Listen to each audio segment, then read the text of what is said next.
Hello guys, வணக்கம் and welcome back to the Filmopathy YouTube channel. என்னதான் தமிழ்நாட்டில் ஆட்சி மாறினாலும் காட்சி மாற மாட்டேங்குதையா அப்படின்னு ஒரு சில பெருசுங்கள்லாம் சொல்கிற மாதிரி நம்ம தமிழ்நாட்டில் இந்த ஒரு விஷயம் மட்டும் மாறவே மாட்டேங்குதுங்க. ஒன்று பெண் குழந்தைகளுக்கும் பெண்களுக்கும் நடக்கிற பாலியல் துன்புறுத்தல்கள், பாலியல் வன்முறைகள். இதோட கேவலமான விஷயம் என்ன தெரியுங்களா? விலங்குகளை கூட இந்த பரதேசிங்க வெட்டு வைக்க மாட்டாங்க. நிறைய வீடியோஸ் நீங்களாம் சோஷியல் மீடியாவில் பார்த்துருப்பீங்க. ஆடு மாடு நாய்கிட்ட கூட சில விஷயங்கள் பண்ணிக்கிட்டு இருக்கிறாங்க ஒரு சில சில்லறைங்க. அது மட்டும் இல்லாமல் நான் இப்போ இருக்கிற ஏரியாவில் பார்த்தீங்கன்னா எப்பவுமே ஒரு 10-15 தெருநாய்கள் பார்த்தீங்கன்னா சுற்றிக்கிட்டே இருக்கும். அது யாருமே பெருசாக தொந்தரவு பண்ணாது. ஏரியாவில் யாராவது புதுசாக வந்தாங்கன்னா கொலைக்க தான் ட்ரை பண்ணுமே தவிர கடிக்கெல்லாம் வராது.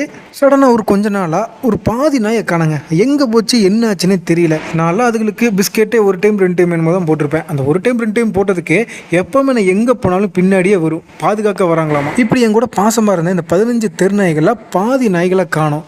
எங்கடா அப்படின்னு யோசிச்சுக்கிட்டு இருக்கும்போது தான் என் ஃப்ரெண்டு சொல்கிறான், எங்கள் வீட்டுக்கு பின்னாடி ஒரு சின்ன காடு இருக்குது. அந்த காட்டில் ஒரு 7 நாய்களை அடித்து சுருக்கு வச்சு கொண்டிருக்கானுங்க. எனக்கு அதெல்லாம் பார்த்த உடனே உசுரே போயிருச்சுங்க. என்னடா இப்படியெல்லாம் பண்ணியிருக்கானுங்க. அதை அடிக்கும்போது எவ்வளோ கஷ்டப்பட்டிருக்கும், எவ்வளோ வலிச்சிருக்கு. அதுக்கு போன வருஷம் நான் வளர்த்தின நாயை கூட தான் இப்படி விச வச்சு கொன்னானுங்க. இவனுங்களுக்கு இதனால என்ன கிடைக்குது அப்படின்னு தெரியலைங்க. ஒவ்வொரு திருநாயுமே அடுத்த வேலை சாப்பாட்டுக்கே வழி இல்லாமல் குப்பை போய் தோன்றுறது, ரோட்டில் போகிற வர மனுஷங்கிட்ட பாவமாக மூஞ்சி வச்சுக்கிட்டு சாப்பாடு கேட்கறது. இதை தவிர அது என்னங்க படிச்சு ஏதோ 1-2 நாய்கள் மனுஷங்க அட்டாக் பண்ணுறதுனால அதை திருப்பி அட்டாக் பண்ணுது. அதுக்குன்னு எல்லா நாய்களையும் சாகிற அளவுக்கு அடித்து அதை சுருக்கு வச்சு கொன்று அதில் உங்களுக்கெல்லாம் இன்பமாக இருக்காடா? அப்படி பார்த்தா மனுஷங்களால எத்தனையோ தவறுகள் நடக்குது. அதுக்குன்னு எல்லா மனுஷங்களையும் அடித்து சுருக்கு வச்சு கொண்டுடலாமா? நம்மளுக்கு எப்படி வலிக்குமோ அதே மாதிரி தான் அதுகளுக்கு வலிக்கும்.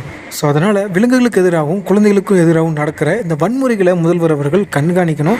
முக்கியமாக இந்த தெருநாய்களெல்லாம் மனசாட்சி இல்லாமல் அடித்து கொள்கிற அரக்க குணம் கொண்ட மனிதர்களை கண்டுபிடிச்சி கடுமையான தண்டனை கொடுக்கணும் அப்படின்னு இந்த வீடியோ மூலிமா முதல்வர்கள்ட்ட நான் கேட்டுக்கிறேன்.